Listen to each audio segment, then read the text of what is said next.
السلام الخوت، كي دايرين؟ اموركم مزيان؟ نتمنىكم انكم تكونوا بخير وعلى خير. مرحبا بكم في هذه الحلقه جديده من الحلقات الا بغيتي تفهم.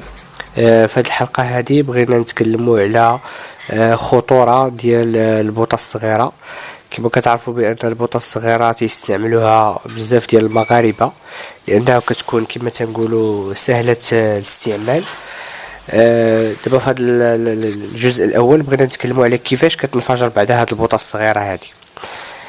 البوطه الصغيره بطبيعه الحال هذيك ديال 3 كيلو، انها تحتوي على غاز البيوتان، وهذا الغاز هذا كيسبب في الاختناق وفي التسمم، بمعنى انه فاش كيكون واحد الاحتراق سيء ديال هذا الغاز هذا اللي هو غاز البيوتان كيؤدي الى واحد النسبه ديال التكوين ديال احادي الكربون اللي كيتسمى بالفرنسيه مونوكسيد دو كربون. هذا الغاز هذا كما قلت بانه تيسبب في التسمم وكذلك تيسبب في الاختناق.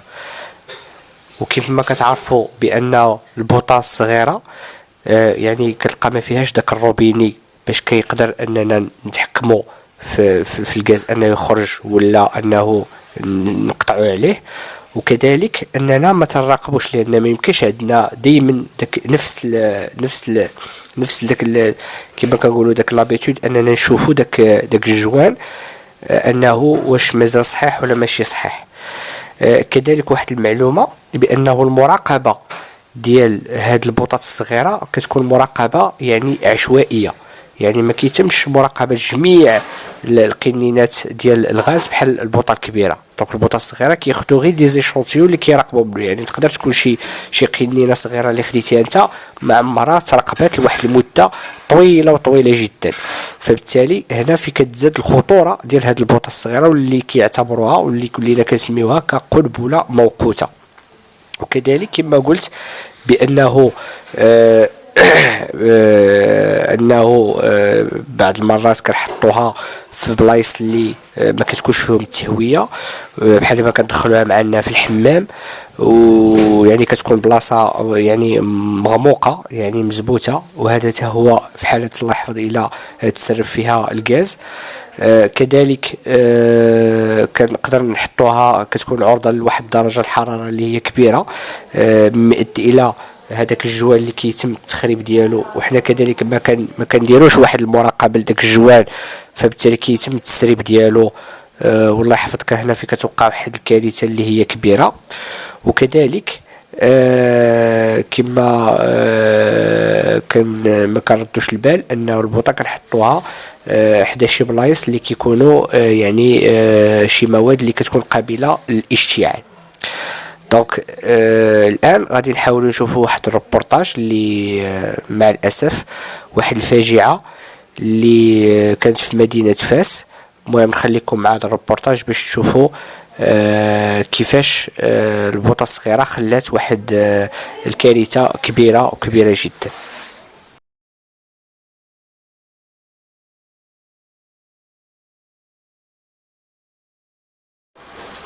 حاله والله نصر سيدنا حنا كلشي تحرق لنا ما بقات لنا حتى شي حاجه، وهو راه الضرر. واصلا الدار هذه راه دابا شي 20 عام وهي مدعمه، وحنا ديما كنتسناو هذا فوقاش غيكون عندنا تغيير، فوقاش غيكون عندنا تغيير. دابا انت كتشوف هذه الكارثه اللي وقعت لنا، الدار كلها البوطه كانت شاعله عاديه كما كطيب بها اي مرة، وشعلت. وواحد الدري كان كيدير داك الانقاذات، بغى ينقذ هاد الناس، واحد الساعه بقى كيساعد حتى طرطقات فيه. دابا هو براسو مسكين راه في المركب، ما كاينش اللي كيعرف شنو هي الحاله ديالو، والله يجعل ربي يشافيه. بغى يطفيها، بغى يدير اجر فينا حنايا، حيت حنا كنا نمشيو. انا كنت ناعس، واحد المراه هي اللي فيقاتني حيت انا عندي خدمه بالليل، كنت انا غنكون من الضحايا ديال هاد الناس، حيت العافيه ما حبساتش. الدار كلها تحرقات، الدار كلها تضرات، كاين فيها 22 بيت، كل بيت كتملكو اسره. هاد الاسر هما دابا اللي عايشين هنا، هما اللي مضرورين بزاف، والدار كلها محروقه، الحويجات ديالنا كلهم تحرقوا، ما بقات لنا حتى شي حاجه، حتى ما نلبسوا ما بقى لناش. كما كنهضروا الحمد لله على كل شيء. وكنوجهوا نداء لمحمد السادس الله يرحم لك الوالدين ويستركوا معاش الملك. راه ما عندناش، راه حنا نباتوا في الشارع، ما عندنا لا والي ولا تالي من غير الله سبحانه وتعالى. وكنوجهوا النداء ديالنا لمحمد السادس الله ينصر سيدنا، الله يرحم الوالدين، الله ينصر سيدنا.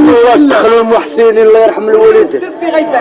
لا اله الا الله. انت يا خويا دير انا التفاصيل اللي معاكم اخويا. شوف حنا جينا نوصلكم، اعطيكم اسيدي. انا اعطيك انا الشريفه، انت تشوف معاقه، وعندي انا ساكنه هنايا، وعندي بيوتي هنايا، عندي واحد شاريه وواحد كاريه. نعم. واخا لاله احكي لنا بشويه باش الناس يفهموا.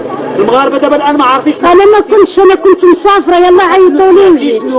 سمعت طرقت البوطه ديال جارتنا وتحرق كل شيء، ما بقاش في الدار حتى شي حاجه.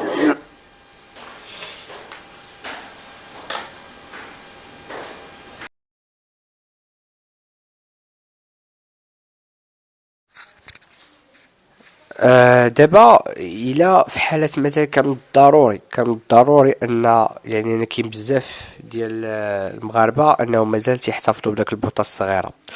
دونك باش نقدروا نستعملوها بواحد الطريقه عقلانيه وبطريقه صحيحه، يعني هي راه اولا من الاحسن ان البوطه الصغيره ما خصهاش تكون. والدوله ولات دابا الان يعني ما بقاتش كتحاول ما امكن انها يعني ما بقاتش داك الانتاج ديال البوطات الصغيره، لانه كما كنقولوا ولات كتعتبر يعني قنبلات يعني موقوته، ولات كتسبب واحد مجموعه من المنازل اللي كتخلف فيهم ضحايا كبيره جدا.